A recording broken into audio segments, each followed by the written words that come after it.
saya Erni dengan NIM 858092615. Saya Yuni Wahyudi dengan NIM 858092693. Kami dari Universitas Terbuka UPPJ Pontianak.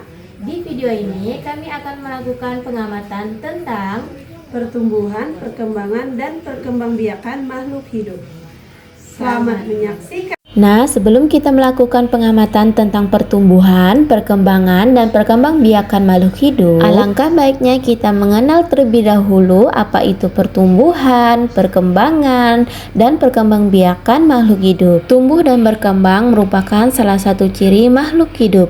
Dua rangkaian proses tersebut berjalan bersamaan sehingga tidak dapat dipisahkan. Pertumbuhan adalah proses peningkatan volume, biomasa, atau ukuran yang bersifat permanen dan tidak dapat kembali ke kondisi semula. Proses ini terjadi akibat pertambahan jumlah dan ukuran sel melalui pembelahan sel dan pembesaran sel. Sedangkan perkembangan adalah proses menuju kedewasaan yang ditandai dengan perubahan kemampuan atau fungsi sel-sel tumbuhan yang mengarah pada terbentuknya organ-organ yang lebih kompleks. Proses ini bersifat kuantitatif dan tidak dapat diukur secara pasti, melainkan dapat diamati dari perubahan yang terjadi. Yang terakhir, perkembangbiakan. Perkembangbiakan adalah proses makhluk hidup untuk menghasilkan keturunan atau individu baru yang sejenis, yang bertujuan untuk memperbanyak diri agar spesies tidak punah dan mewariskan sifat kepada keturunannya. Proses ini dapat dilakukan secara generatif atau seksual melalui peleburan sel kelamin, atau vegetatif tanpa peleburan sel kelamin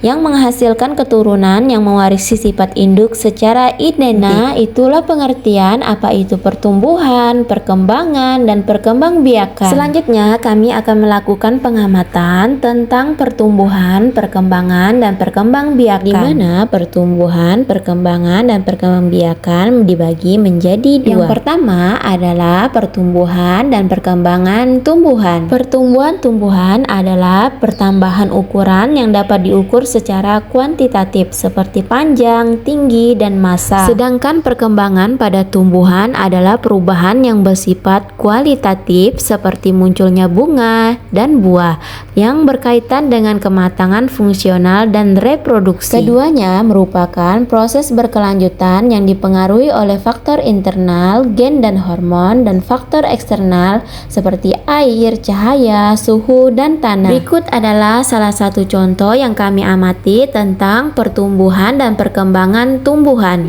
yaitu pertumbuhan dan perkecambahan kacang hijau. Untuk melakukan proses pengamatan ini, kami perlu mengumpulkan alat dan bahan. Pada tahap awal, alat dan bahan yang perlu kita kumpulkan untuk melakukan percobaan, yang pertama ada gelas, kemudian ada tisu, selanjutnya ada kacang hijau yang akan kami lakukan bahan utamanya untuk penelitian. Selanjutnya adalah air, kemudian penggaris. Pertama-tama tuangkan air ke dalam gelas plastik. Di sini kita tuangkan airnya ke dalam plastik, jangan terlalu banyak. Kira-kira sekitar 30 ml atau 1 cm. Setelah airnya sudah dituang, selanjutnya kita beri kapas pada gelas plastik tersebut. Kuncinya untuk menopang biji kacang hijau agar tidak terendam oleh air sepenuhnya. Setelah kapas sudah dimasukkan, selanjutnya perkecambahan biji kacang hijau dimasukkan beberapa butir. Setelah semuanya sudah selesai, perkecambahan kacang hijau kita simpan pada tempat yang kedap udara atau tidak terkena sinar matahari langsung. Dan proses selanjutnya kita akan melihat pertumbuhan pada kacang hijau dari hari ke hari. Nah, inilah proses pertumbuhan biji kacang hijau dari hari ke hari. Yang kedua, kami akan mengamati pertumbuhan dan perkembangan pada hewan. Pertumbuhan hewan adalah proses bertambahnya ukuran seperti tinggi dan berat. Di sini kami akan melakukan pengamatan tentang pertumbuhan dan perkembangan hewan, salah satunya pertumbuhan dan perkembangan pada lalat buah. Di sini alat dan bahan yang perlu kami siapkan adalah plastik transparan,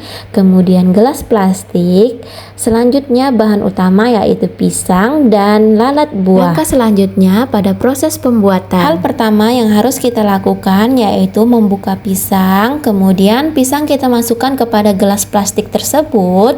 Kemudian kita hancurkan menggunakan sendok atau alat lainnya. Setelah pisangnya sudah selesai dihaluskan, langkah selanjutnya kita akan memasukkan tisu ke dalam gelas plastik tersebut. Fungsi daripada tisu tersebut ialah untuk melakukan atau melihat pertumbuhan dan perkembangan pada lalat buah. Langkah selanjutnya kami akan memasukkan lalat buah ke dalam gelas plastik dan menutup gelas plastik menggunakan plastik transparan. Setelah semuanya sudah selesai, kita tinggal menunggu proses perkembangan pada lalat buah dari hari ke hari dan menulis hasil pengamatan pada tabel pengamatan. Nah, inilah penjelasan yang bisa kami sampaikan tentang pertumbuhan, perkembangan, dan perkembangbiakan. Video pengamatan yang bisa kami sampaikan tentang Pertumbuhan, perkembangan, dan perkembangbiakan makhluk hidup.